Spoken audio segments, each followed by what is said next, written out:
Right, a huge welcome for the first time to author John Heyman with The Falsification of History and What Was the Real Truth Behind the Sinking of RMS Titanic in 1912. Taking us back 100 years to the famous Titanic disaster, which hit an iceberg and sank, right? Well, maybe it did. John covers inconsistencies with the official tale. Dear me, not that one again. Famous names in the finance world, Rothschilds, Rockefeller, JP Morgan, and possibly a business venture that didn't work out, culminating in the loss of Morgan's no-claims bonus, possibly paid for with innocent lives. And an official story that stubbornly sticks to the unfortunate accident theory, case closed. But how well does this stand up to independent scrutiny? Let's find out. Please welcome John Heyman.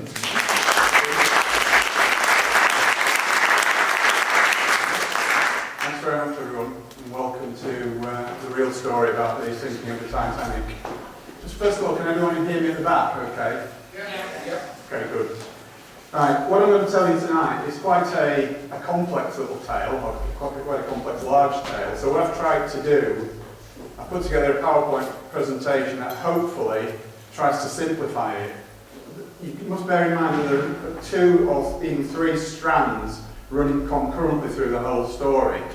And of necessity, I do tend to skip from one to the other and back again. And I try to make it make sense, but please bear with me if there's bits that you don't follow, because like I said, it is quite complex, but it does all come together at the end. So hopefully bear with me. And the other thing to bear in mind is that I'm not a professional speaker, I'm a writer and author. So if you're all expecting Ian R. Crane, then you might as well get your money back now. I'll do my best. Okay, so off we go. We all know what that ship is, and we've had it thrusted as almost from being this high. This story has been part of our folklore for as long as anybody can remember in living memory. So we all know what that ship is, or do we? That's actually not the Titanic. It's identical twin sister, the Olympic.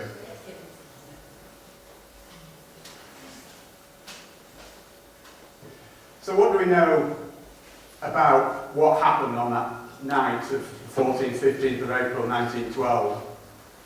Not an awful lot, really. Although we hear so much about it, everyone thinks that they know the story. Well, trust me, you don't. And this is what we're coming to now. We know for sure that a very large ship sank in the early hours of the 15th of April. And we know that there were more than 1,500 lives lost, and that 700 survivors were rescued by another ship, the Carpathia. But once you said that, you said everything. Everything else is really up for question, seriously. And I'm going to show you how that is the case. So let's start by having a fresh look at some of the facts of the matter, shall we? Moving swiftly onwards. Yeah, so to come up with the story that I've come up with, obviously it wasn't all my work, but there's a lot of my own research gone into this, and a lot of the stuff in there is stuff that is unique to me. So where did I get it from? Well, this is where I got my information from. I looked at the transcripts of both inquiries. There were 2 inquiries about the Titanic disaster. One was the American inquiry, one was the British. Looked at both of those. I looked at Howland and Wolff public records. Howland and Wolff was the shipyard that built the ships. Okay, various other sources, libraries, internet, blah, blah, blah. And the one thing that really struck me about it all was that there were so many unanswered questions and anomalies with the official story that made me just think that, hang on a minute, let's have a closer look at this. So what does the official story consist of? It's basically all those things. Can we all read that at the back? Is it large enough? Yes. Yeah, okay. So at the risk of just standing here and reading the slides, it's basically all propaganda from the White Star Line. Dozens and dozens of eyewitness accounts, hardly any of which agree with each other. Contemporary newspaper reports, which I'm sure some of you are aware of this phenomenon.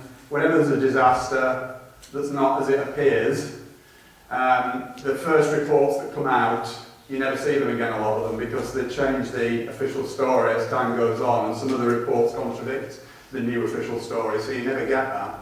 So by looking back at old newspaper reports, I've actually found a lot of stuff that's never mentioned and absolutely conflicts with the official story. Okay?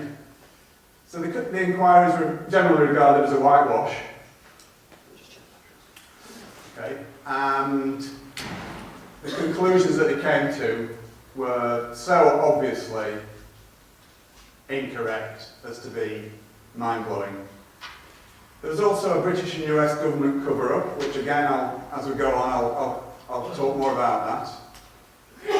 And one of the things that has been responsible for the apocryphal tale about the Titanic, one of the major things that's been responsible for it, is a book, which some of you may have read, and a film, which some of you may have seen, and it was this one. I need to put it on now.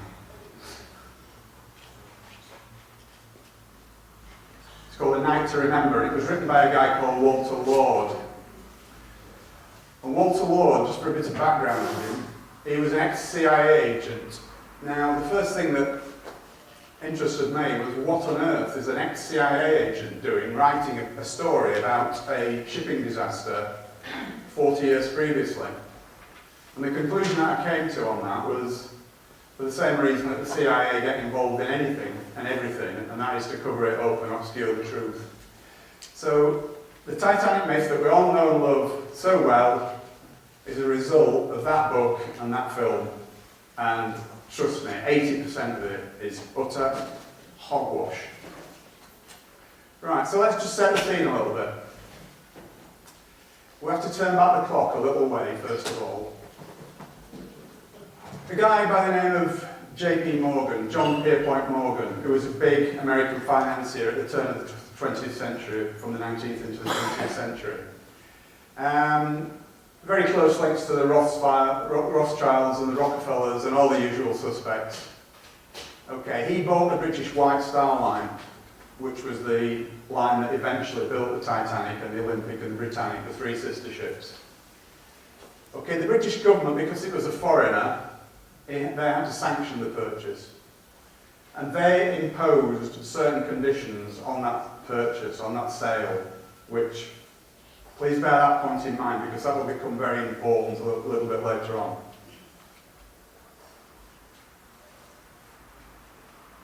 Okay, there's Mr. Morgan himself. What a nice man.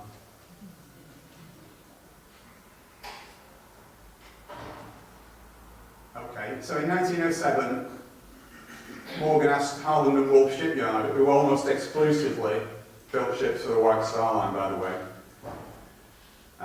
to build a new class of luxury liners, and he was going to call that the Olympic class. And work started, as it says there, in 1907 at Harland and Wolff Shipyard in Belfast. And it was going to be 3 ships. Firstly, the Olympic, closely followed by the Titanic and the Britannic, which came a little bit later. And these were going to be the largest moving objects that had ever been built at that time. Olympic and Titanic would be virtually identical, but significantly there were some differences, and again we'll come on to that a little bit later as the story develops. Okay, so in 1910, this is where we swap over onto another little thread, which you're going to have to bear in mind as well as we go through it. In 1910, in what appears at first sight to be a totally unrelated incident, 7 extremely high-powered American financiers met in total secret at a place called Jekyll Island, which is off the coast of Georgia in the USA. Okay? They were the representatives of those powerful financial organisations, J.P. Morgan himself, and as I said before, the Rothschilds and the Rockefellers. Okay? It was all done in absolute secrecy, and this is documented, and the documentation is available, so this is not my speculation. No surnames were used at all. And their plan was to introduce something into the American economy called the Federal Reserve Bank. Now, I guess most people have heard of the Federal Reserve Bank. Is there anyone who doesn't know and wants me to explain what the Federal Reserve Bank is? Don't be shy. Okay. We all know what the Federal Reserve Bank is. But just in case someone's too shy to put their hands up, I'll just give you a brief picture of what the Federal Reserve Bank is. Think of it as the American version of the Bank of England. Okay, so it's the American central bank that has the responsibility for the issuance and creation of money.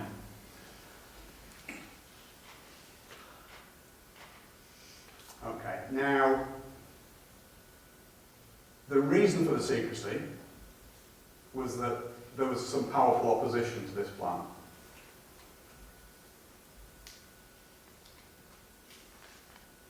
Okay, we've covered that.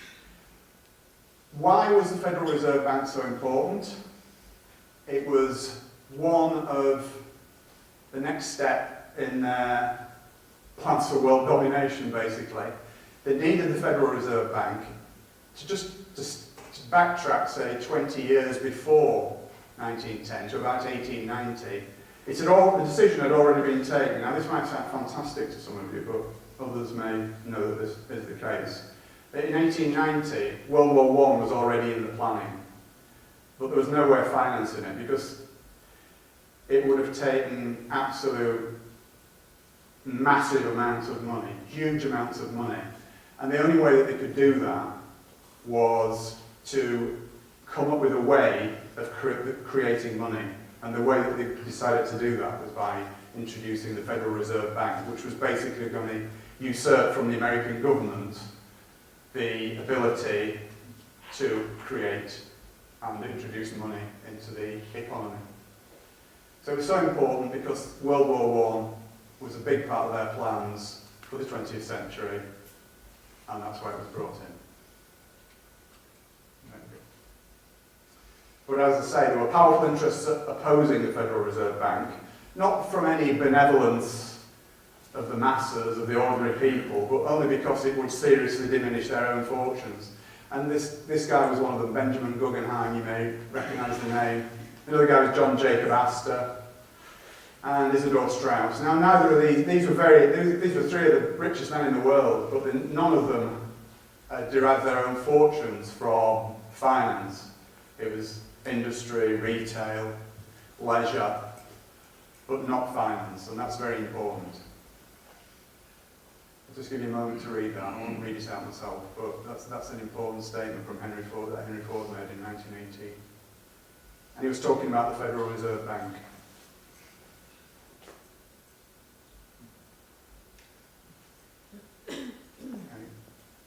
And a little bit more recently, a gentleman by the name of Benjamin Fulford, who some of you may have heard of, came out with that statement,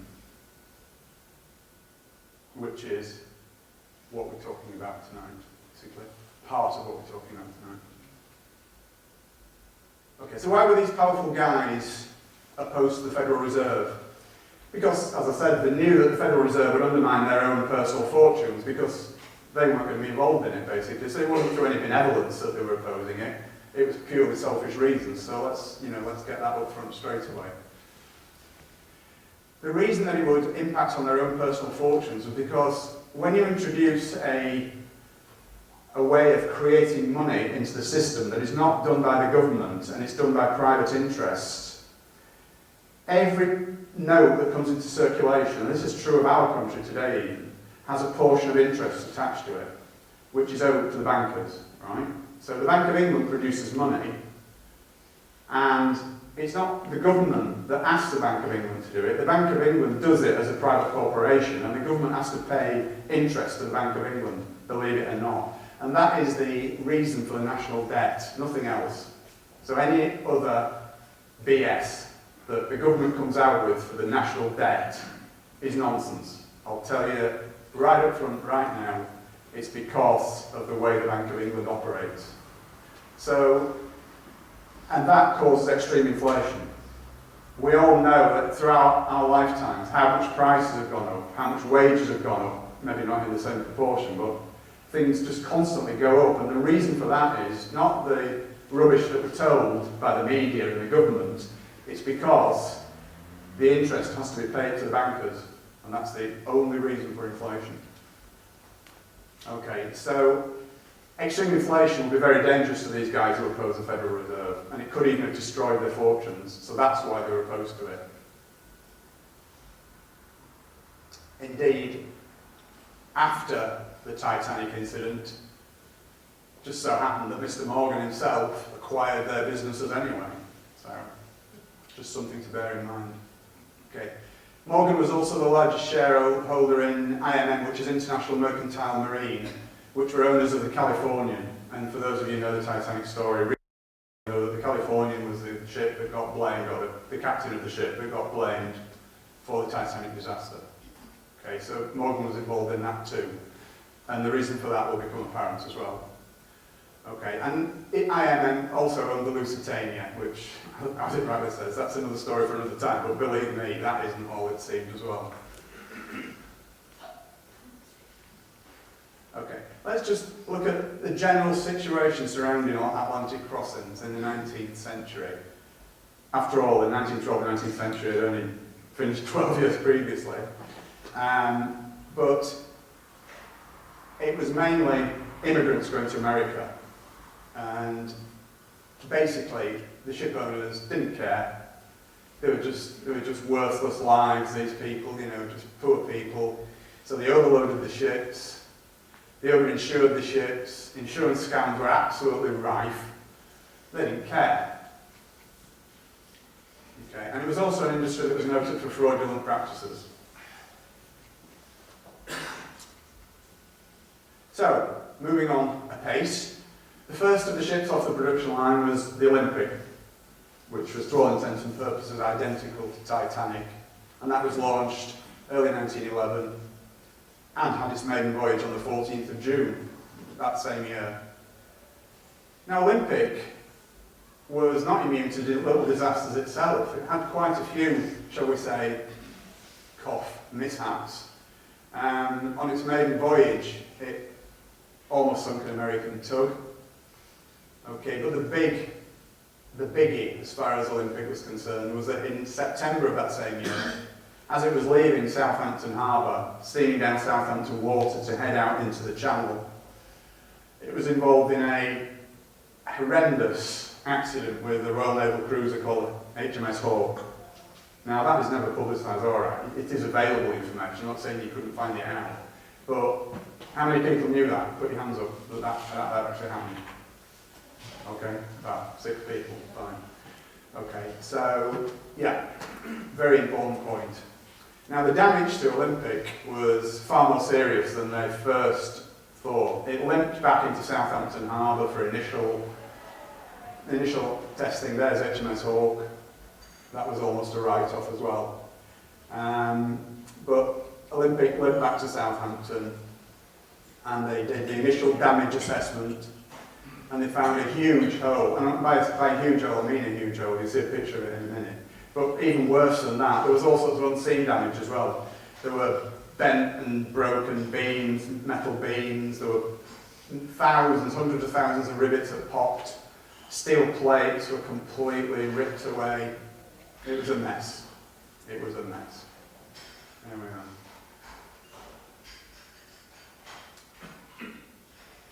And that was the main bit of the damage, but it stretched. It had an impact down almost 1/3 of the ship.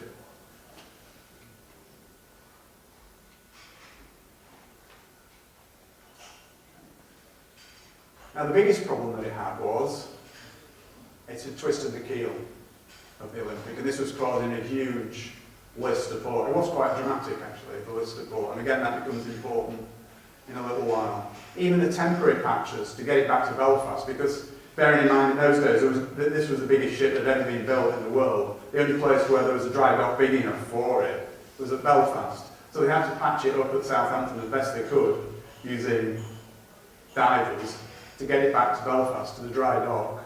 And even the patches, to enable it to do that, took 2 weeks.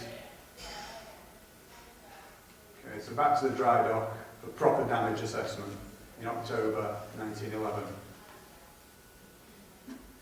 In the meantime, whilst all this was going on, any accident involving a Royal Navy ship, there has to be an inquiry, and that inquiry is undertaken by the Royal Navy.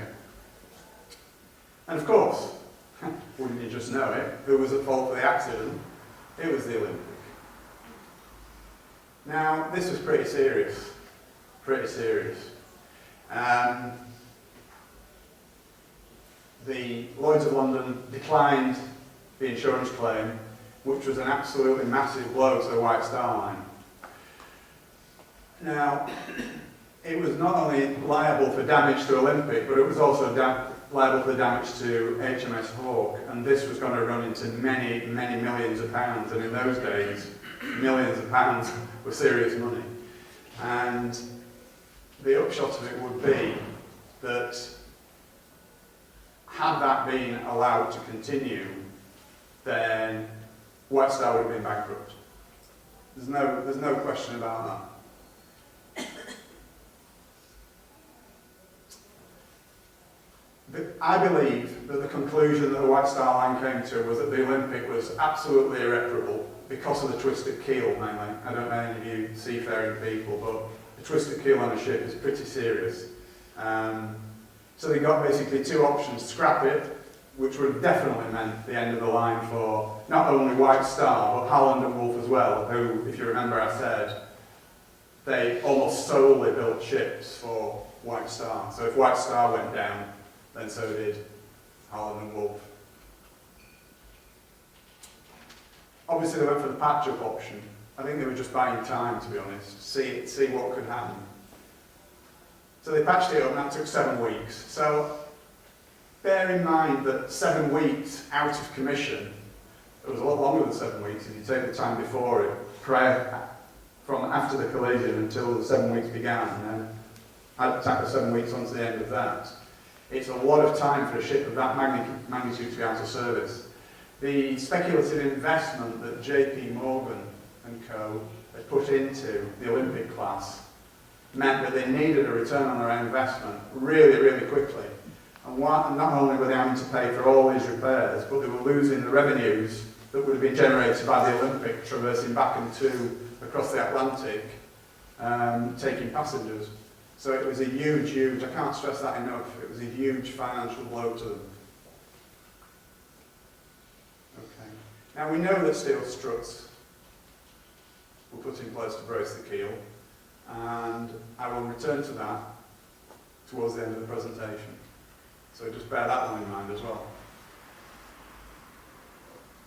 Okay, and also to expedite the repairs, they actually borrowed the starboard propeller from Titanic, which was not finished, but it was well underway. It was probably about 2/3 of the way built at this time.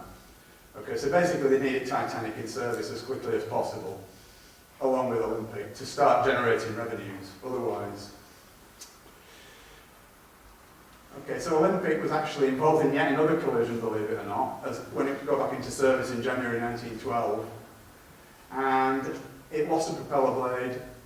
It had to get back to Southampton. And we know that there was severe vibrational damage, which obviously didn't hold the course at all. And it created enormous stress on what was an already badly damaged ship, even though it had been patched up. So back we go to Belfast again, propeller blade replacement. Now it's interesting this, because according to Holland and Wolff records, a propeller blade usually took about 5 hours to replace. It was just a case of unscrewing bolts, big bolts, I grant you, but just a case of unscrewing bolts, and with a team of a few men, that could have been accomplished in 5 hours. It actually took 4 days. It was in dry dock for 4 days, having that propeller blade changed, which is a little bit strange, but we'll have a look at that for now. Okay. So what were they doing for 4 days? Well, strangely enough, Olympic had been launched by this time, although it wasn't finished. It was sat there in the water. And they were photographed together several times in Belfast around this time. Don't forget, this is like 3 months before Titanic's maiden voyage, and they were together. Originally, the Titanic was meant to be going out on the 20th of March, but that was put back to the 10th of April. Partly because of all the contretemps with Olympic. And there they both are, the two sisters sat together. Almost identical. Almost. Let's look at the differences. Okay. On the forward part of C deck, which is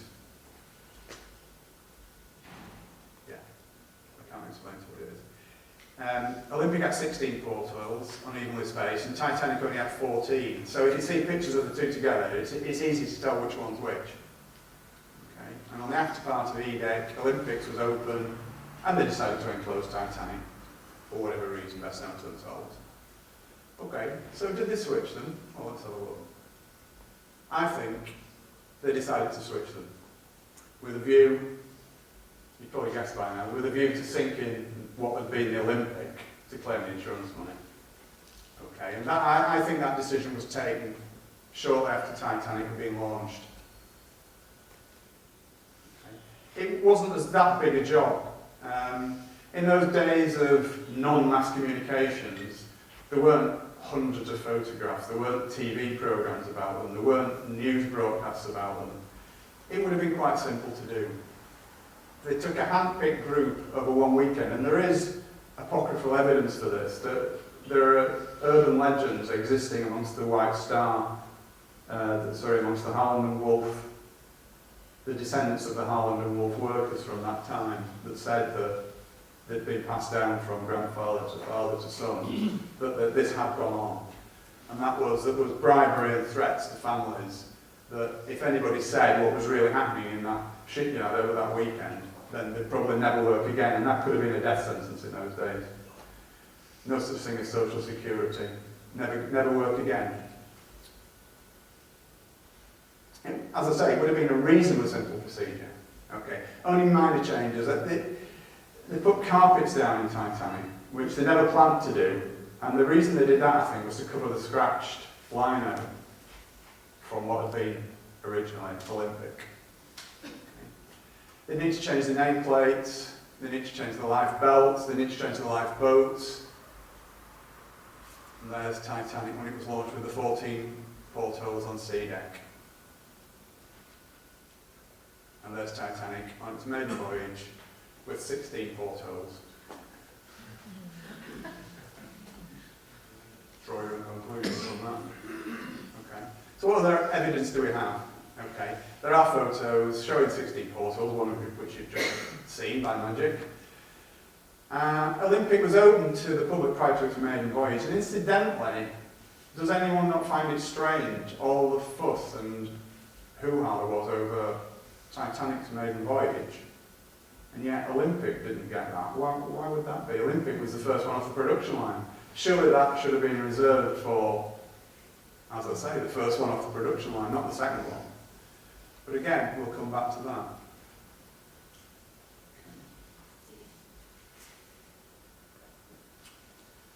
Another little piece of evidence for a switch was that a guy called Lawrence Beasley was a second-class passenger. He reported a list of port throughout the voyage. He was a survivor, obviously, and he mentioned it to the crew or to anybody who'd listened, but of course it was ignored.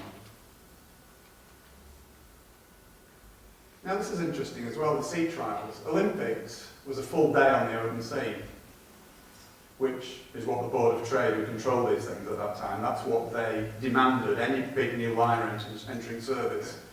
It was a proper, comprehensive trial with Board of Trade inspectors crawling all over it. And that's exactly what happened for Olympic.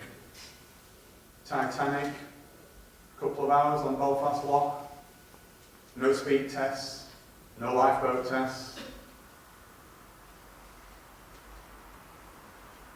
And also, when Titanic docked at Southampton, having left Belfast earlier, ready for its maiden voyage, only 2 firemen and stokers signed up for the voyage.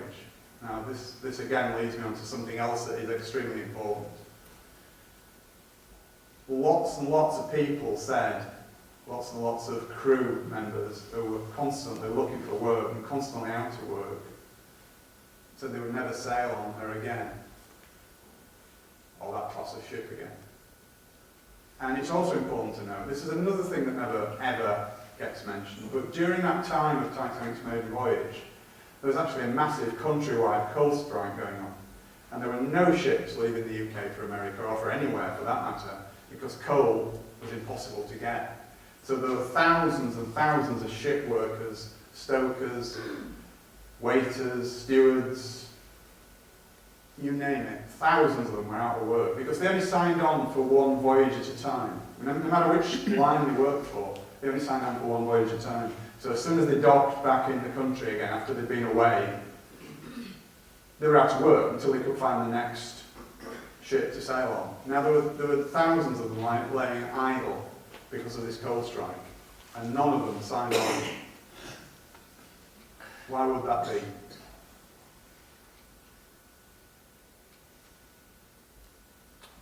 So just to recap a little bit, why would they make the switch? I'm making a serious allegation here. Why would they make a switch? Well, as it says, Olympic was virtually worthless. It was uninsurable. Damage beyond economic repair, I believe. White Star Line and Harland and Wolff would have been bankrupted. So did Mr. Morgan, forever with an eye for the main chance, look at it as an opportunity to kill two birds with one stone? Because now this leads us back to the other thread, which is the Federal Reserve again. We have the opponents of the Federal Reserve, Messrs. Guggenheim, Astor and Strauss. It would have been far too dangerous to just bump them off in separate accidents. It would have just been so obvious. Who would suspect that in the aftermath of a shipping disaster of that magnitude that these people have been murdered? If they were murdered, of course.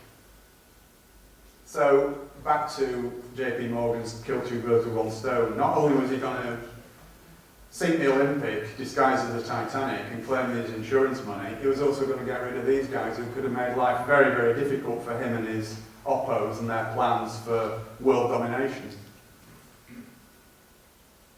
Okay. Let's take a little look at Edward Smith, the captain of Titanic, who had also been the captain of Olympic on his maiden voyage as well. And he switched to Titanic for its maiden voyage.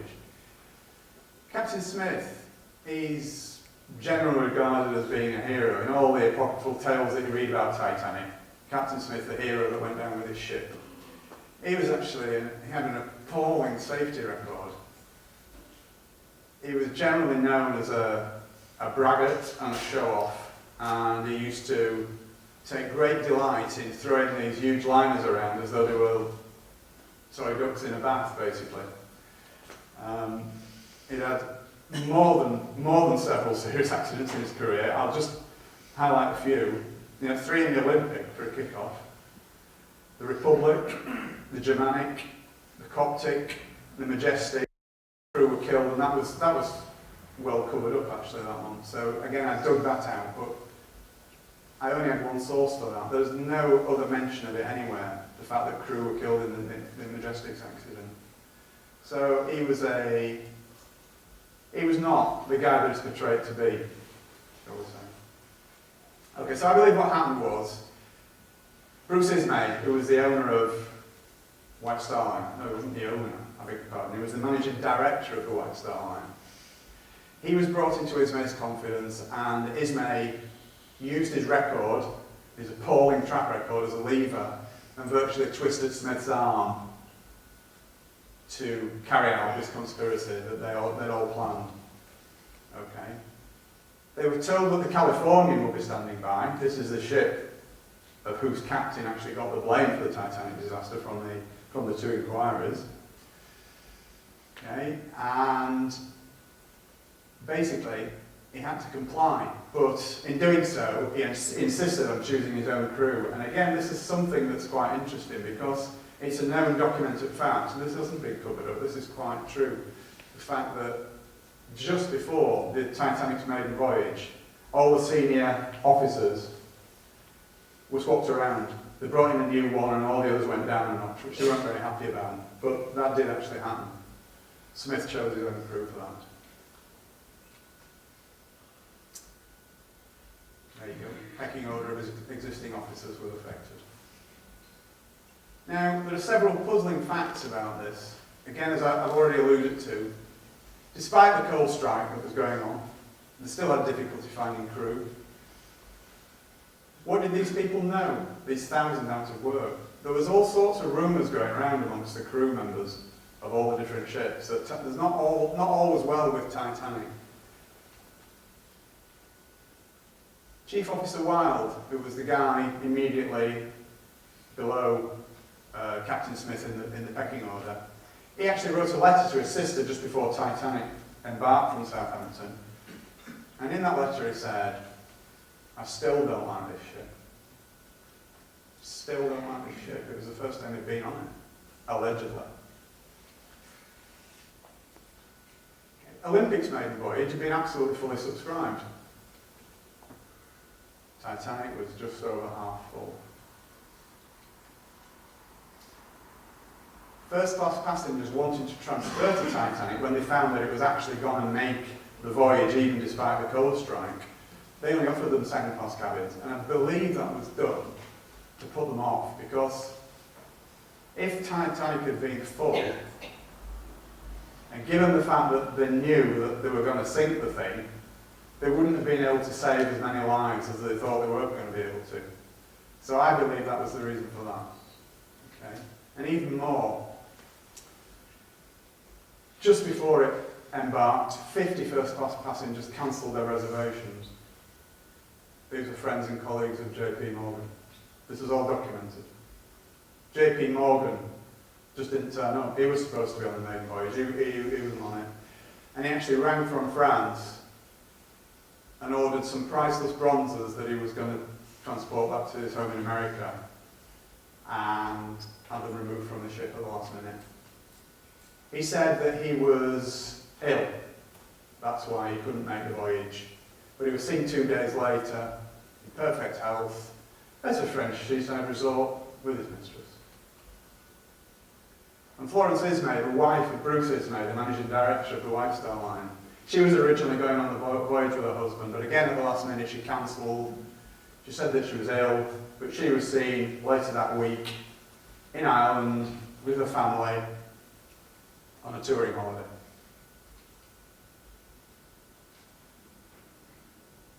Okay. So what do we know about the Californian? We all know that the Californian was the ship that never came to Titanic's rescue and got the blame for the disaster. Yeah? Is everybody aware of that fact? Right, well, California, this is quite an interesting issue as well. Again, despite the coal strike, Californian left England, I think it left London, 5 days before Titanic. It's had a full complement of coal somehow. Nobody knows how or why. Well, we know why, perhaps. It's had no passengers. I mean, just that fact on its own. It's had no passengers. Why would you send a ship across the Atlantic with no passengers? People were clamouring for passengers across the Atlantic. Everybody was stranded because there were no ships leaving. So the one that is leaving has no passengers. Does that make sense? It's just me.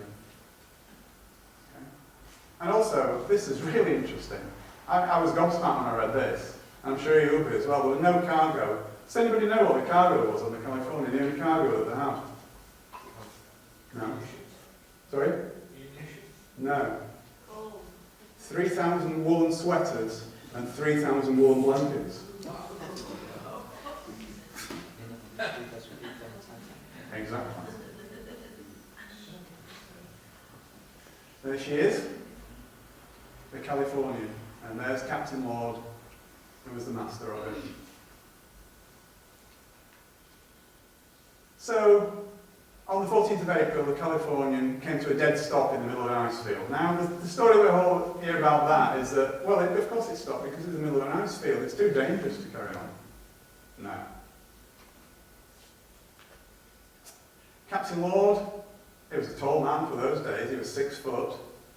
But for some strange reason, he decided to spend the entire night of the 14th and 15th of April on a sofa in the chart room fully clothed.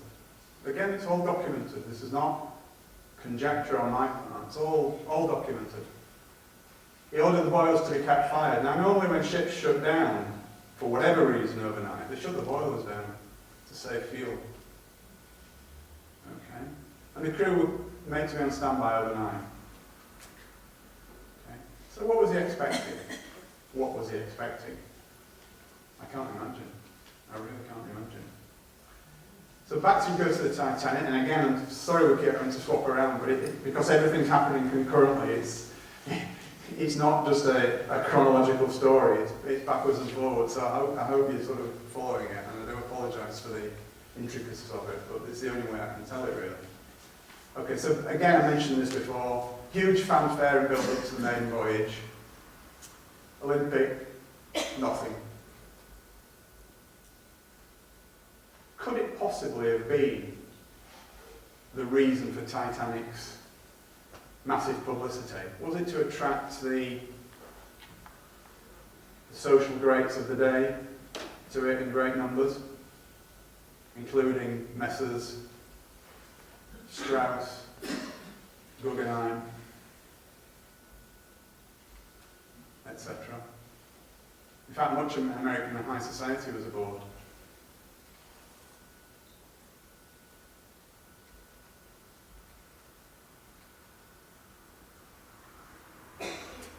Okay, so let's move on now to Titanic, the maiden voyage. She set off from Southampton on the 10th of April.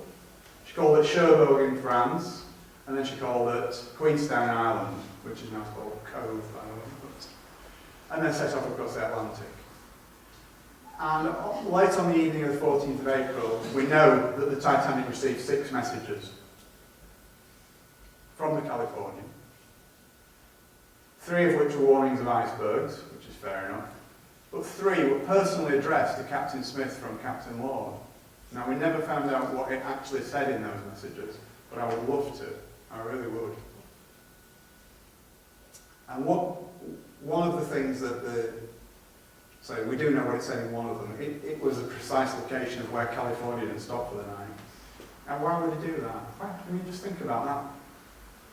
With the benefit of hindsight, if you like, on what we now know about what was going on. Why would he tell him exactly where California had stopped for the night? What were the points of that? They weren't even part of the same shipping line.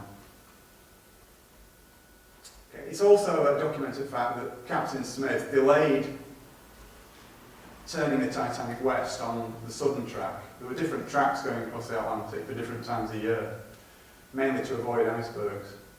But he delayed it for 10 miles, which actually put Titanic directly into the ice field. Was that a coincidence? I don't.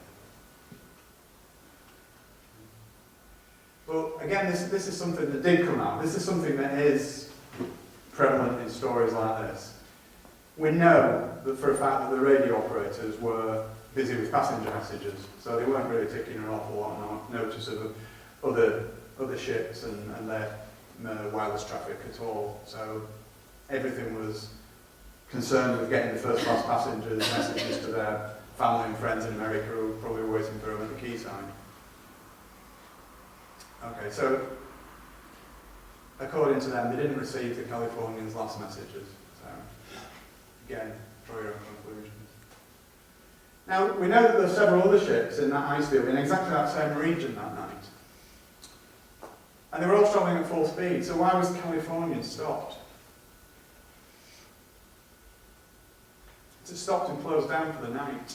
And we're told, as I said before, that this is because you cannot run at full speed through an ice field.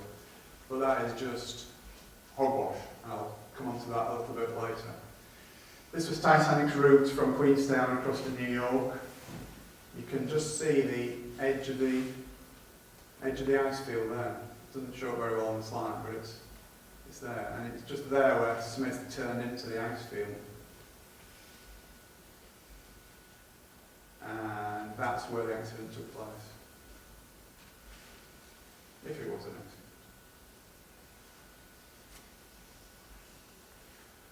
accident. Okay, so get to the actual incident itself. It's 11 o'clock in the evening, 2 lookouts, Fleet and Lee started their watch, their shift. Okay. And strangely enough, as Captain Lord had done, Captain Smith also decided to spend a night fully clothed on a sofa, not in his cabin. 1:35 p.m. the iceberg was sighted and a warning was sent to the bridge. And the helmsman was ordered to port around it. Which, incidentally, doesn't mean turn to port, it means turn to starboard. It's a bizarre thing, but it actually means you turn to starboard, which is the right, and you port around something. It means that the rear end swings out like that. Sorry if nobody can see my arm, I do apologise, but it swings round it like that. So that's called porting around it.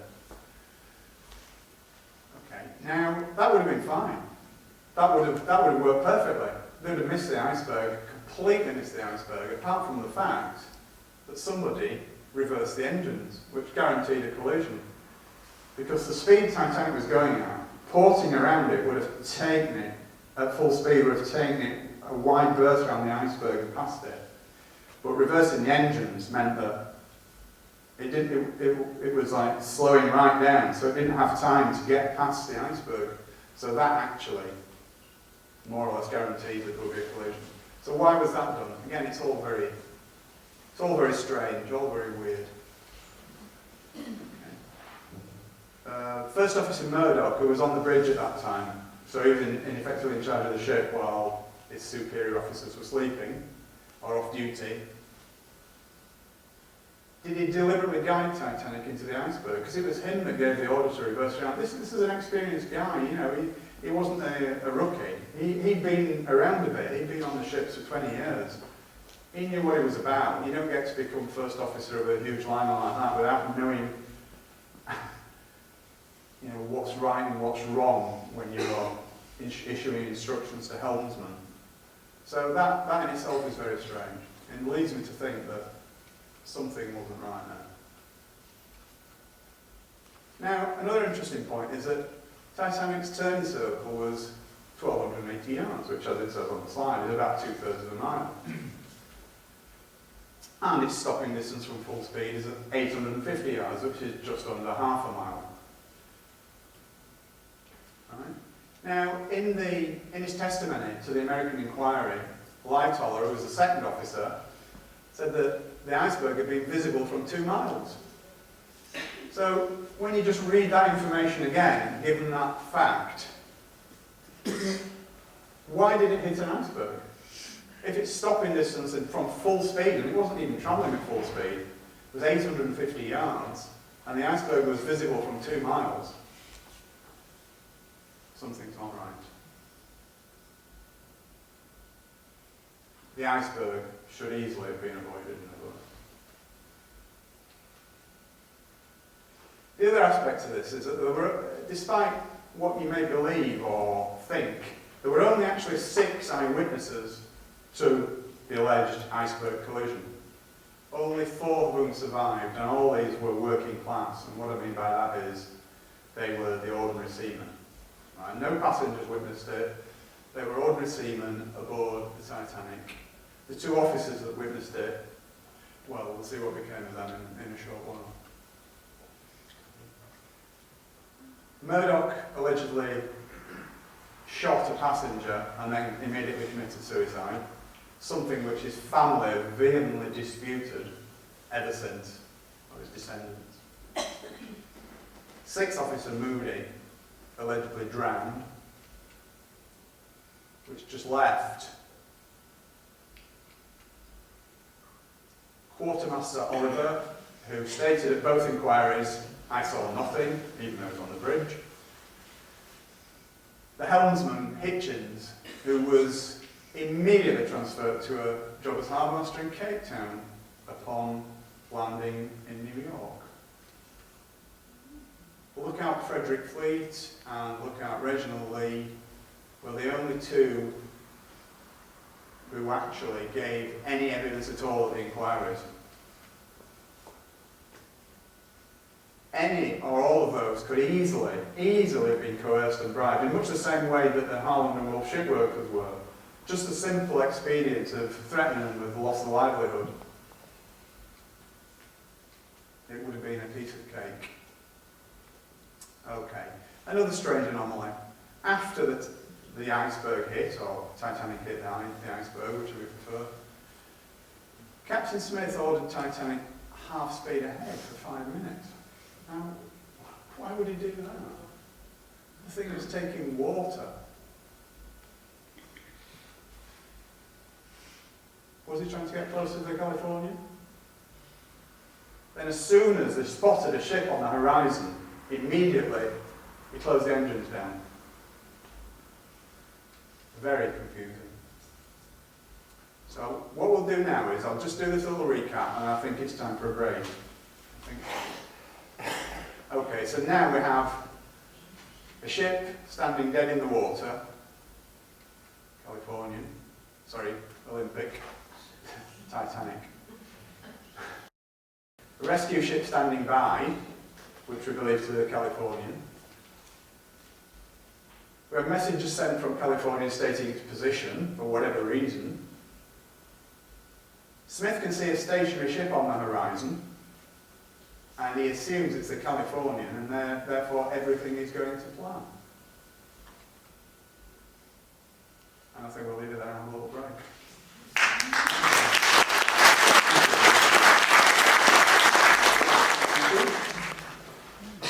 Where were we?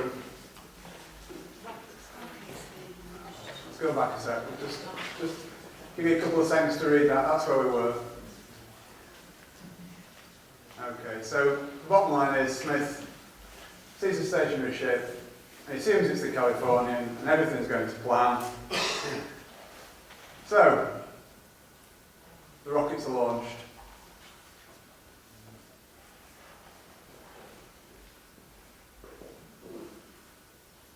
Okay, so Titanic starts sending out its signal rockets around midnight.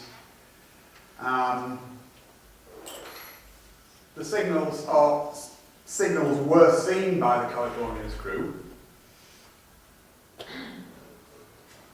but only white ones, and that's significant because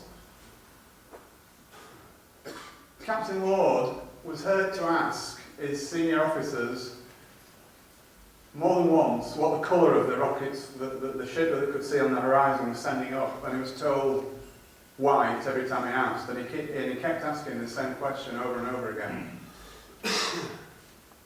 Was he expecting red or blue? Because Titanic actually sent red, white and blue signals up.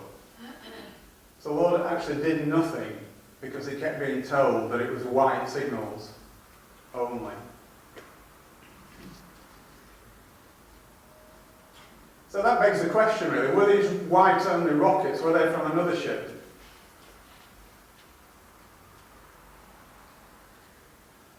Now, I'm not sure how clear that is, but here's the Californian, okay, and here's the reported position of Titanic, the red boat, but here was the actual position of Titanic.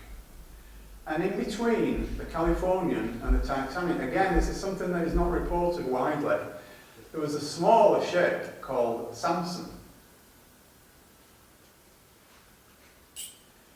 Obviously that's a little bit exaggerated, but you can see the effect of the curvature of the Earth. Because of the distance between the Californian and the Titanic, which was actually 19 miles, although according to Titanic's reported position it was only 11 miles, the curvature of the Earth was actually obliterating Titanic, as you can see from the diagram.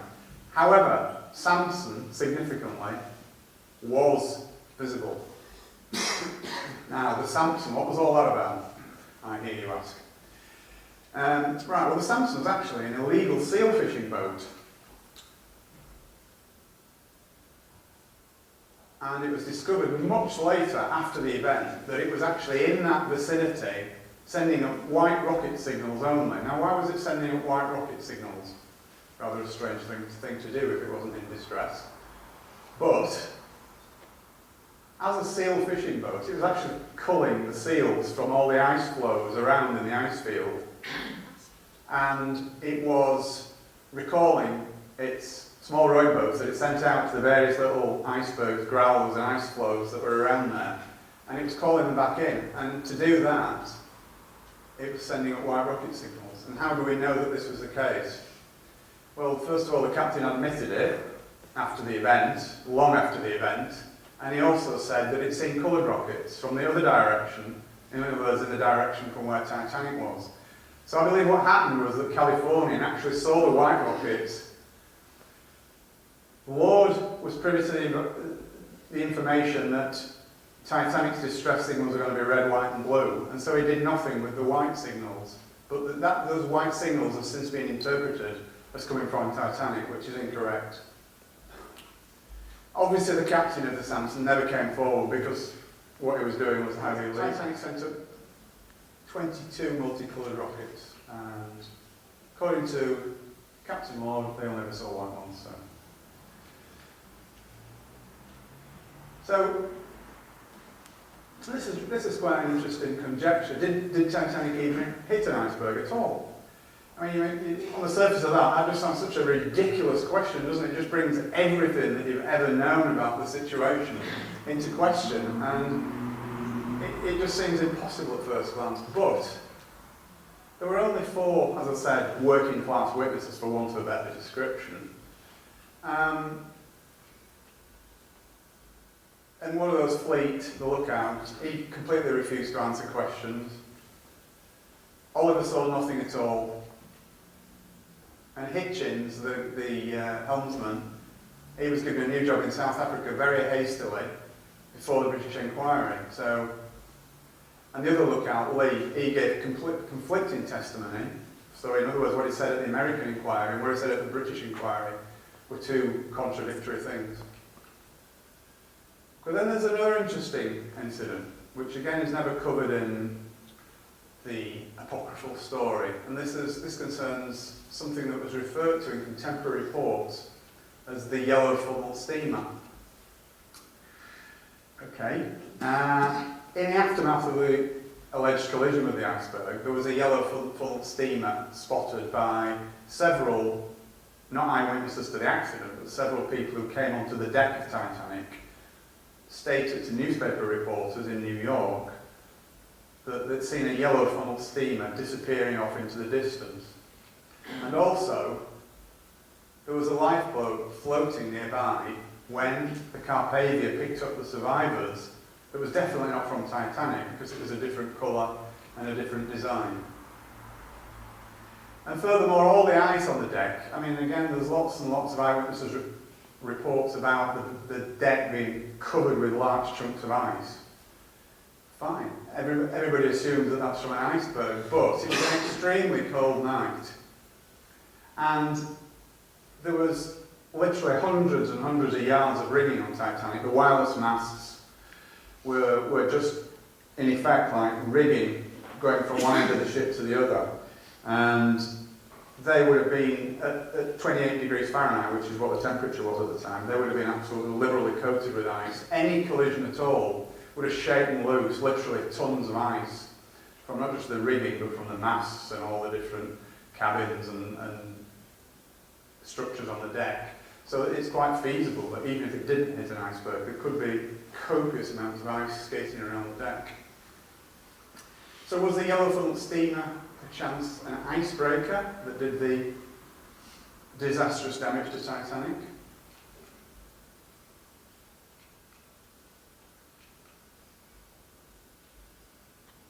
Okay, apologies for the skipping around a bit here, but it's necessary because there's so many things going on at the same time, and it's difficult to do it as a chronological story, if you like. But Edith Russell, who was a British survivor, was adamant that she said that Titanic's officers told her that the Californian was on its way to pick up everyone. This was in the immediate aftermath of the collision with whatever it was. Okay, so the officers told her the Californian was on its way. The Californian wasn't on its way. The Californian wasn't even aware of where the Titanic was or what was going on at that point because it had not received its signals. So how did the officers know? The lifeboats were less than half full. Everybody knows that. I mean, they were. I mean, that's no exaggeration. The lifeboats were less than half full. But why would that be? What on earth would possess officers, experienced officers, to actually send out lifeboats half full? Well, we hear all sorts of stories about how that was, but to be frank, none of them stand up to close scrutiny. I believe that the reason that the lifeboats were sent out half full was that Captain Smith knew that the Californian was standing by, and he ordered the lifeboats sent out half full. He thought the Californian was closing on the Titanic, so the lifeboats were sent out with the intention of bringing them back again to ferry everybody else off as well. So it was an expedient at that time. Get as many people on board as you can on these lifeboats. Doesn't matter if they're not all full, because they'll be coming back very soon. Because the Californian is steaming towards us, closing the gap. So it doesn't really matter. Meanwhile, Lord was still waiting for his coloured rockets, and the Californian was just sat there doing nothing. And eventually, it actually dawned on Smith and the rest of the senior crew that the Californian wasn't coming, and by that time it was too late. Okay, around 5:30 in the morning, Lord actually discovered that the Titanic had sunk. They'd actually kicked the wireless back into action again, because the Californian's wireless had shut down at midnight. Don't ask me why, I don't know. It doesn't make sense, but it did. They got the wireless back on again at this time, and he found to his horror that the Titanic had already sunk. And he set off towards them at that point, but it was too far away to do anything. And at that same time, Carpathia was just actually reaching the lifeboats from Titanic that were all, by this time, tied together and floating along, being rowed along in convoy. Okay. All the lifeboat passengers were taken aboard Carpathia and given medical aid. Bruce Ismay, the managing director of the White Star Line, who you remember was on board the ship for the maiden voyage, but his wife wasn't. He was allegedly in complete and utter shock, distress. He was taken to the doctor's cabin and sedated, but that's contradicted by the fact that at around that time he also sent 3 messages around 10 minutes apart to the White Star officers in New York. So again, a strange anomaly. And once they arrived in New York, all the crew were immediately subpoenaed to attend the official inquiry, which was to take place the following week. Sorry about this. Skip some. That's an interesting photograph, actually. It's nothing to do with the conspiracy at all, but it's just that's the first Titanic lifeboat arriving at the Carpathia. Somebody on the Carpathia took that picture, which is a very poignant.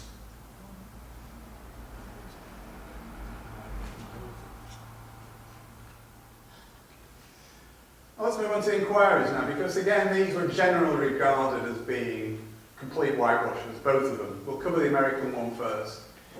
Incredibly, the witnesses that were called were restricted to only answering questions that they were asked without elaboration.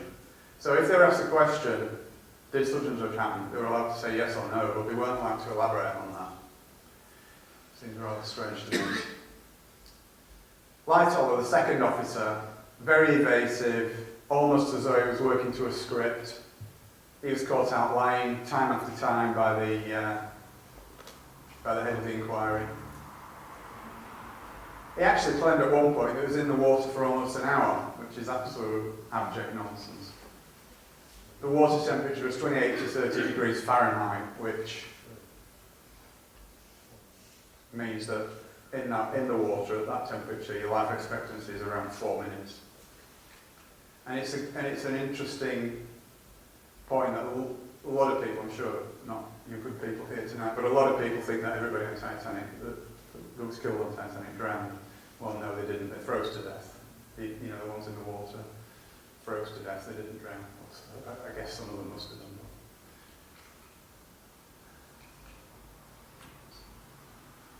Lightoller referred to the inquiry as a complete farce, and he wasn't wrong.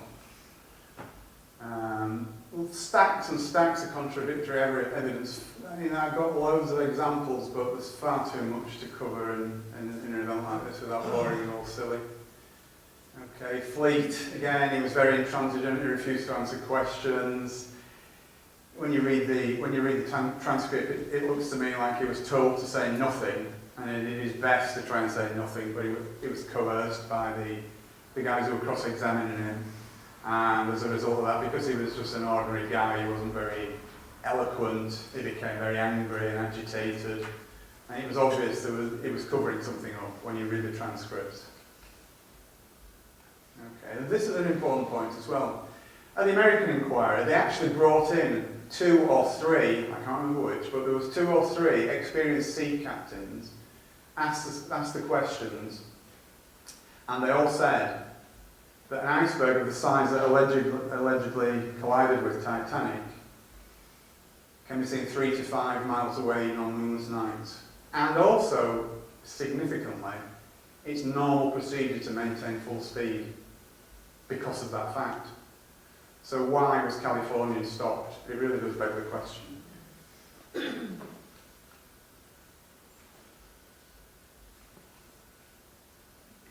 Okay, so a couple of weeks after the event, the surviving crew members docked at Plymouth Harbour in Devon, and they were immediately held against their will. They were kept in a holding pen, for want of a better word, overnight. There were 165, from memory, 168 perhaps, and they were all held against their will overnight, which is obviously illegal. They had no access to union representatives, and they were coerced to sign a document that they believed to be the Official Secrets Act.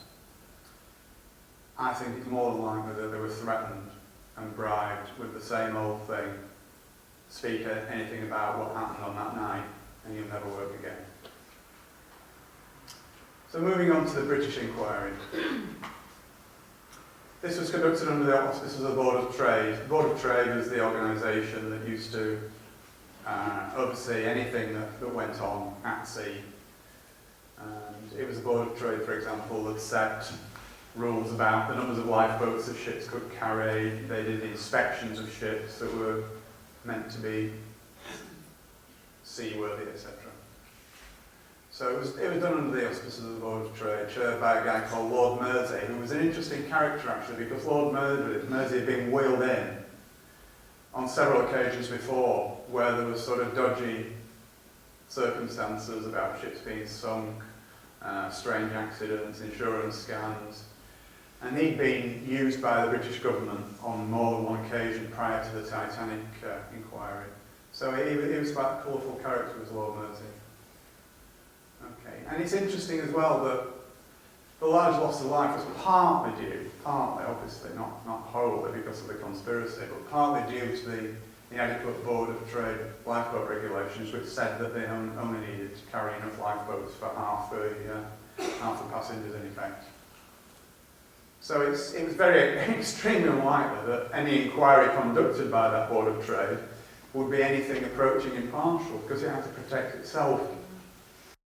Same old thing, isn't it? You know, we know the drill, we know the MO.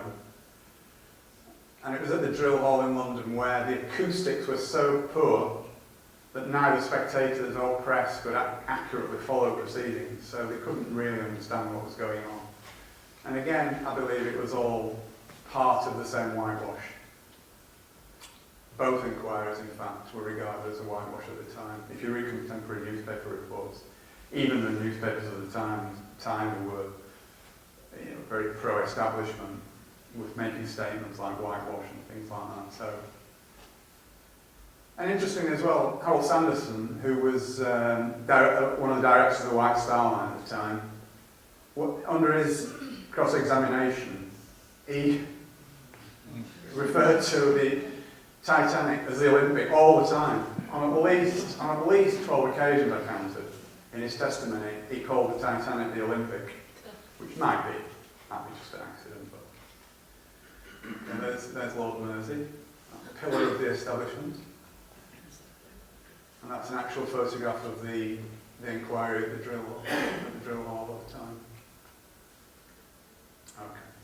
So yeah, it was a whitewash. The British inquiry found that Captain Smith wasn't to blame. The lookouts weren't to blame.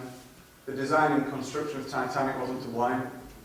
The officers and crew of Titanic weren't to blame. The White Star Line wasn't to blame. It was Captain Lord's fault. Obvious, really, isn't it? So it's poor old Lord as the scapegoat. Although I'm sure he was in on the plot, it was a bit rich to actually pin the entire blame on him. And unfortunately, that's what history has done. History tells us that Captain Lord was the villain of the piece. Okay, Mersey deliberately steered the evidence that way. Anything that was said that pushed the blame in any other direction, he shouted it down, he changed the subject, he moved them on. Yeah, ignored or shouted down any other version.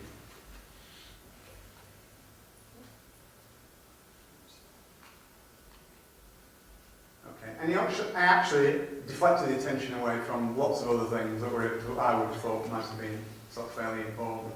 Things like Titanic's bulkheads should have been at least one deck higher. That would have probably saved the ship. And the fact that the Board of Trade, if you remember right at the beginning of the presentation, I told you about the sea trials. They signed the Titanic off after about an hour and 40 minutes of sea trial on Belfast Lock.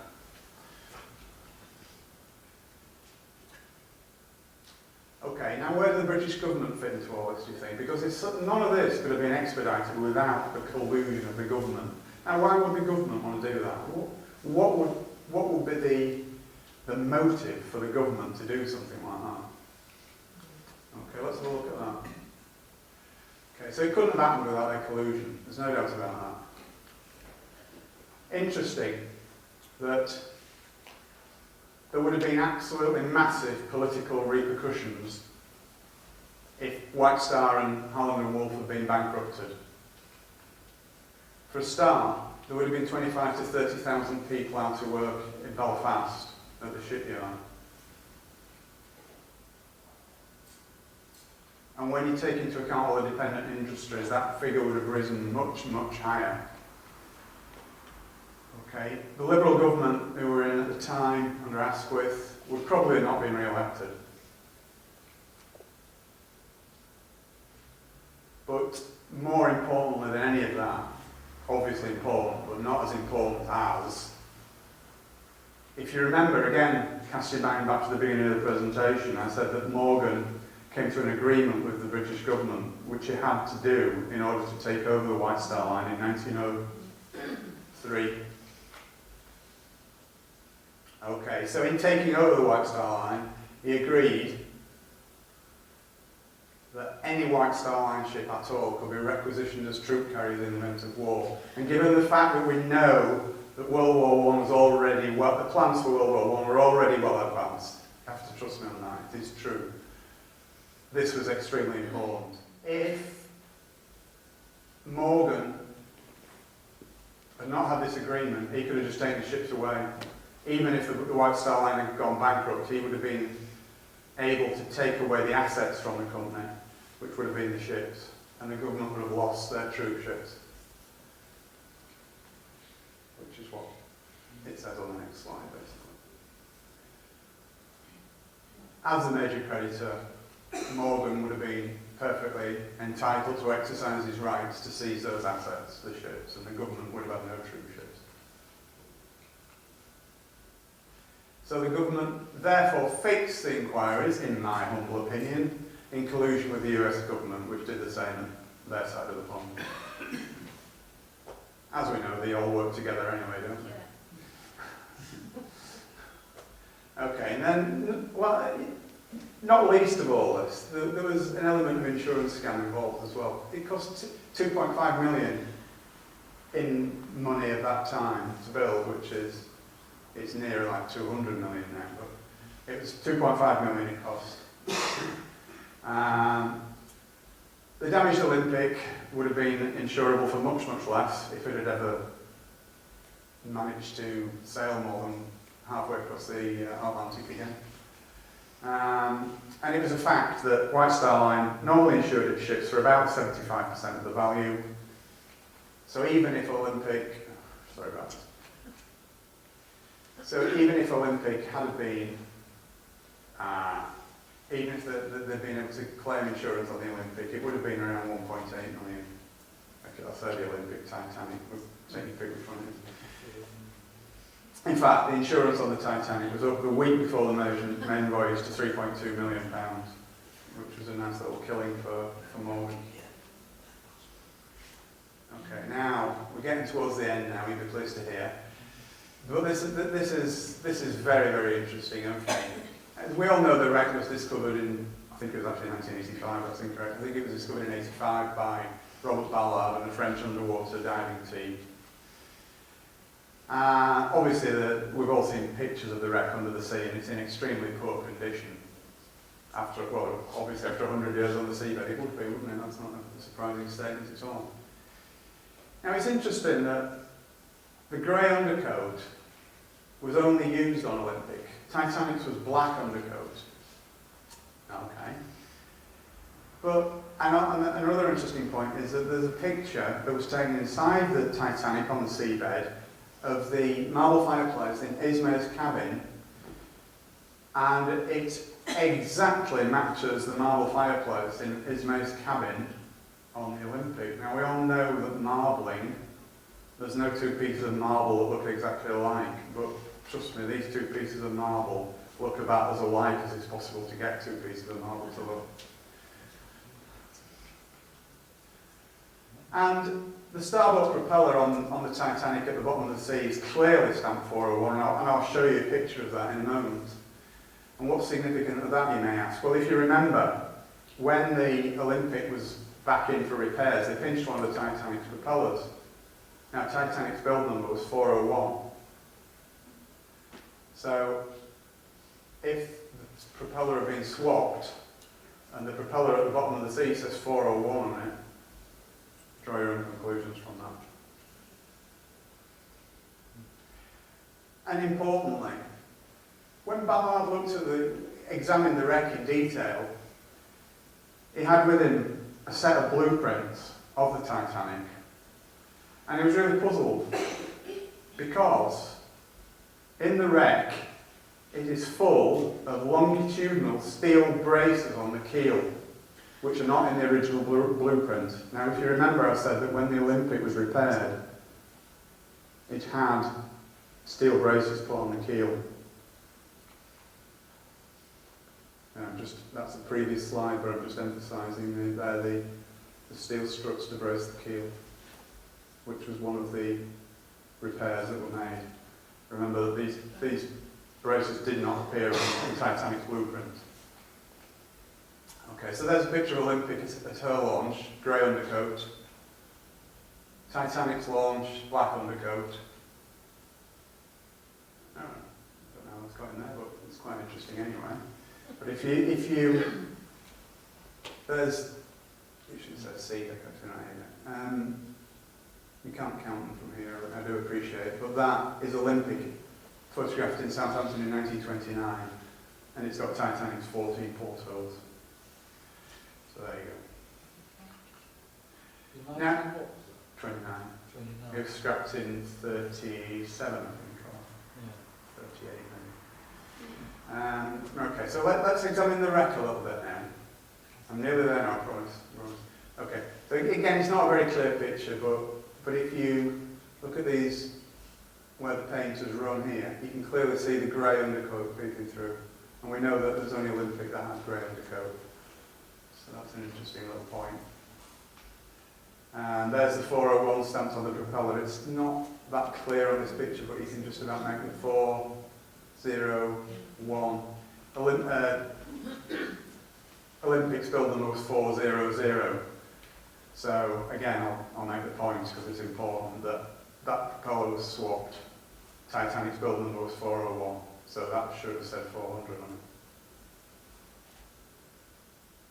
Had it been the Titanic. Now, the other interesting point that I wanted to make was that it was White Star Line policy to rivet the ends of its ships onto the hull. It didn't engrave I beg your pardon, it's the other way around. It engraved the names of its ships into the hull. It didn't put iron letters stamped and riveted onto the hull. They were actually engraved into the hull, not standing out in relief. Now, This is a close-up of the Titanic hull, and you can clearly see the letters M and P. I say clearly, it's not that clear, but it's just about visible that it says M and P engraved in the hull. And that is exactly where two letters of Titanic have fallen off onto the seabed and are no longer visible. So again, it's all evidence. So that's where the letters were. So we're nearly there now. What became of these people? What happened to them all? All the major players in this little conspiracy of mine. They all died on board Titanic, but significantly, and I believe this is significant, none of the contemporary reports, none of them even attempted to escape, as far as we know, which I find a little bit strange. At least one of them should have. But nobody ever saw them. Nobody saw them afterwards. They all sort of died quietly and just disappeared. What became of the Olympic or the Titanic, whichever one you believe it is? It successfully plied its trade across the Atlantic for another 25 years or so. What happened to the insurance claim? Well, Lloyd's of London immediately paid out the full 3.2 million, and that, just by coincidence, secured the future of both White Star Line and Harland and Wolff. And also what became of the plans for the setting up of the huge scam that was the Federal Reserve Bank. Well, the Federal Reserve Bill was passed without serious opposition. You'll all be absolutely gobsmacked to hear. On the 23rd of December 1913, when 9/10 of Congress had gone home for the Christmas holidays, it was introduced early that afternoon, and it was about that thick apparently. So no one had time to even read it, let alone digest its implications. Okay. And as I sort of mentioned earlier on, it's the beginning of the American national debt, just like the British national debt began with the Bank of England in 1694. The American national debt started in 1913 and currently stands at 16 trillion. Now, a trillion is a million millions for the purpose of this. They're just mind-boggling numbers, and it'll never be paid back, ever. It's impossible. So basically, we're all in debt, or they are in debt, and their descendants as far into the future as you can possibly imagine, forever. And that debt is increasing. And more importantly, the Federal Reserve Bank enabled the bankers to fund World War I, which is what they've been aiming on doing for the previous 20 years. Obviously World War I started the following year. So that's it.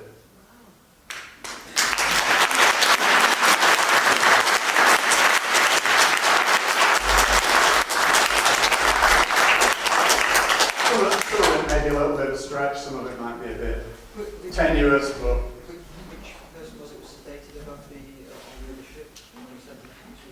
He's the managing director of White Star Line. Yeah. He survived. He survived, yeah. He got life, so... Right. Do you know the damage from the iceberg was anywhere near the massive damage to the Olympic in that collision? No, apparently all that bit of the ship is covered up. I know it's a good question actually, but no, that bit of the ship is covered up, so you can't. There's no evidence for that really. But interestingly enough, there is a picture, which I've not managed to get into the presentation, but there is a picture available on the internet of the Titanic leaving Southampton Harbour on its maiden voyage, and you can see there's a patch in the hull. You can't actually see a patch in the hull. They're slightly different coloured plates. Yeah, it could be just bad photography or whatever. But, They declared it the site of the Titanic national sort of monument thing, haven't they? So that down on it or. That's right. It's so you can go and have a look. it's regarded as a grade, isn't it? Yeah. Yes. Do you think this had anything to do with why the Americans didn't enter the war right at the very beginning regarding all the expansion? It's an interesting question, and I've not really given that any thought. But seems funny, it's like 2 or 3 years after the First World War Yeah, started. when yeah, but it- don't forget that even though it was in America, the Federal Reserve, I mean, these people transcend all countries. They're not just Americans. These people, if you follow the pyramids to the very top, they don't have any countries at all. It's just a free-for-all across all nations. You know, you could argue that all nations are only created anyway to create an illusion that we live under, that things are as they are. But these people know no country boundaries. The countries don't matter to them at all. So I wouldn't attach to them. Yeah, for people that can question the fact that powers that be would massacre thousands of people just to get part of their globalist plan, Yeah. you have to look at 9/11 and 7/7, exactly the same scenario. So you just treat it as cattle. Absolutely, you don't care. But interestingly, to go back to the time period when this happened, chivalry would have dictated that it was women and children first, Yes. and yet Ismay got off, and the industrialists that could have put a stop to the Federal Reserve went off the arm. Yes, exactly. Yeah. Ismay lived in shame for the rest of his life over what he did, because he actually he got into a lifeboat against orders from the crew, because obviously he knows the managing director of White Star Line. It was the crew that were in charge, basically. He had to do what they said, because, you know, when they're at sea, they were his boss, not the other way around. And they actually said, no, you can't go in. And he just got in. And he lived in shame for the rest of his life, and he died in the late 1920s, I think it was. But he'd immediately resigned from the White Star Line as soon as he got back to England. And his name was very black for the rest of his life. Points to the fact that they were probably killed on board rather than get the chance that they might have done cowardly and got on board like his himself. Yeah, absolutely, yeah, because they would have thought nothing about saving themselves, would they? Yeah, I see the point you're making. Yeah. Can I ask, you know, the Of sequel course. that you said of Samson that was in the way so Yes. the ship didn't see the flags from the Titanic? Was Yes. that put there on purpose? I don't think so, no. I think that was just... all that planning and an idiot got in the way. Exactly, yeah, I think it was it's just one of those things that happen, isn't it? That just seems so silly to have gone to all those lengths and Yeah. then somebody just got in the way. I mean, you know, I don't claim for 1 minute that this is absolutely exactly what happened. I'm just putting this forward as a hypothesis. But a lot of the stuff I have actually, you know, I've not made anything up, put it that way. But what I have done is build a story around the stuff that I have found out, if you understand what I'm saying. So I'm not saying that my story is absolutely 100% correct, but what I am saying is everything that I've researched and found out is 100% So maybe correct. someone else on the boat that discovered Sorry, just move over here, I can't see for that much. the three passengers, Strauss and Guggenheimer. What happened to them, do you think? Do you reckon there was something- I think they were murdered. I absolutely think they were murdered, and the ship sinking was just a cover for that. How did they get them on the boat? Did somebody give them the tickets? Because that's a bit of a coincidence. No, because this is what I was saying about the maiden voyage of Titanic. It was made out to be this great thing, and anybody who is anybody is going to be on there, you know. Right. So that's why it was all hyped up to get people like that. They probably had an invite, but I think they paid for their own passages. I'm pretty sure they did. Yeah. Do you reckon somebody with an agent was on there that... I would say it's absolutely almost certain. Yeah. Yeah. See, it's interesting when you read the thing at the back of the book about all the people who were on board, Yeah. how fruitless some of these lies were when you consider that when they did all the survivors, it was all Lord such and such a person and manservant all the way down. Oh yeah. And yet you got Absolutely. probably 70% of them were not even working class, were they? That's right. Yeah, no, very, very few working class people actually survived. You know, it was very top heavy towards first class, Yeah. and second class a little bit more, but third class, but not as much as first. You know what I mean? Hi. Can you just enlarge Dr. Simpson on your comment that they were planning the First World War? Yes. 1890. It's a very big picture. I mean, the Titanic incident is just one tiny little jigsaw puzzle in a massive, massive picture. Okay. Were they planning a war, any war, or was it going to be between England and Germany? It was going to be between England and Germany because Germany, it was regarded in elite circles, shall we say, that Germany was getting too big for its boots. Right? Germany was taking trade markets away from the the British and the American corporations, which ruled the world then just as much as they do now.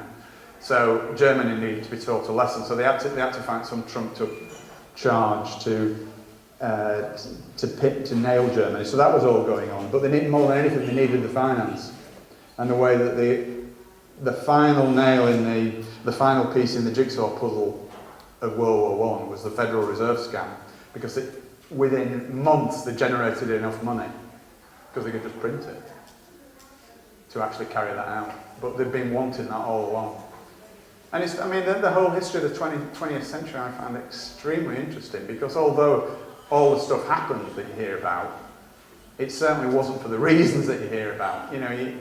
World War I was designed to end as it did so that World War II could happen, and which is exactly what happened, because at the end of World War I, Germany had such horrific reparations to pay.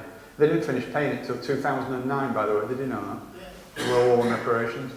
That they knew it would cause extreme austerity in Germany and extreme, shall we say, the big extreme parties such as the Nazis that would come to power, and they actually funded, it was the Americans that funded the Nazis anyway, because it was all part of the same master plan. They don't leave anything to chance, these people. I know it sounds fantastic to anybody who's not come across these ideas before, but I've been researching this stuff for like 10 years or more, and that's what I do. I don't have a job. I'm a full-time researcher and author now, and honestly, when you scratch just a little bit below the surface, the world is not at all like you imagine it to be.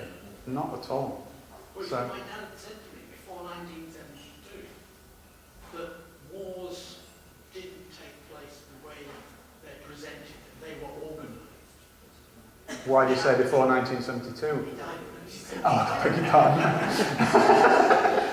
Sorry. if I have my 3 wishes, I would for an hour, but Right, I'm right. asking what he meant. Yeah. Well, all wars are artificial constructs. They're all done for not the reasons that they tell you they're done for. It's mainly about making money. We could go on all night about it. It's such a big topic.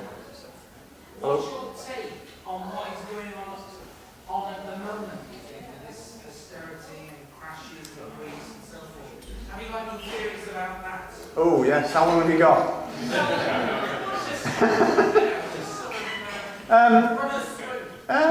Well, again, it's only my view. I wouldn't suggest to speak for everyone, but it's all part of the same thing. It's about control of populations. I mean, when you think about it, let's just take the Greek situation and the Spanish situation as an example. Who does Greece owe all this money to? Owes it to the EU? Who does Spain owe it all to? Owes it all to the EU. Every nation is in debt to the EU or to other countries in the EU. Why not just say, all right, well, that debt pays off that debt pays off that debt. It's all artificial constructs. They do it to keep us all in a state of fear and poverty, because that's the only way they can control us. That's the only way 10,000 people can control 7 billion people. And it's all part of that bigger picture. And again, it's not the sort of thing that you can just address in a 2-minute soundbite, if you know what I mean. It's a much, much bigger picture, and there's a lot more to it. I mean, it's just staggering in its complexities. You can't put it all down to the central banking cartel. Okay? Yeah, it's them that I don't know if you heard what he said, but he said that you can put it all down to the central banking cartel, and that's what the Federal Reserve was about. Everything is down to them. These people own the earth, yeah? They own the earth, they own governments, they own corporations. If you follow any pyramid to the top in society, they're there. And they control all governments, everything. They're all puppets dancing to the tune of these people, these bankers who own the earth. I know it's a difficult concept to get your head around if you've never sort of encountered anything like that before, but it is the case. Yes, sir. Well, that bankers shams are all bluff because they create money out of nothing. And absolutely. It's the prerogative of the country to produce its own money. That's self-evident. Absolutely. And they ought to just call it a bluff. Well, if the British government, or if any government, created its own money, we wouldn't have a national debt.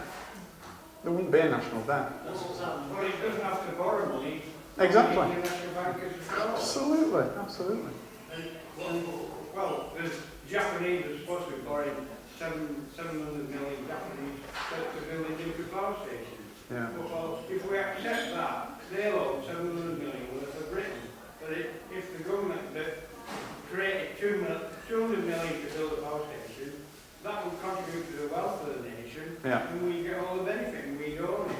So this Japanese law investment that's coming supposedly from Japan, we just want stopping it, it's nothing. Yeah. They create out nothing, and it becomes money when we accept it as money. Yeah, exactly. Yeah. So we just yeah. produce our own money. It's just another tiny little strand in the whole spider's web is going. Yeah, absolutely. Well, there was a story that it might have been some by a torpedo. You did mention another ship there. It could have been, yeah. Yeah. I mean, it was just my presumption that it might have been an icebreaker. It could have been a torpedo for all I know. Yeah. Have you ever heard the idea? I've read it. No.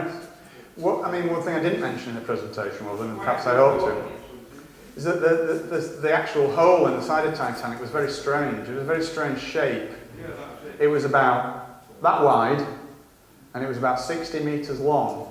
But the interesting thing about it was that it actually penetrated 1.6 metres into the ship. Now, how can a piece of ice do that? Have you ever seen a piece of ice that shape? That's 1.6 metres long and only that wide, and yet can break through steel. So what are you actually saying? Well, I'm saying I don't think it was ice that did it. So what do you think you actually I think it was an icebreaker. I'm guessing, to be fair. Oh yeah, I understand that. Yeah. But I suppose I'm more saying that it wasn't ice rather than what it actually was. John, I think you've done a fantastic job on a really complex subject. Thank you very much. Absolutely splendid. Thank you. Your name, ladies.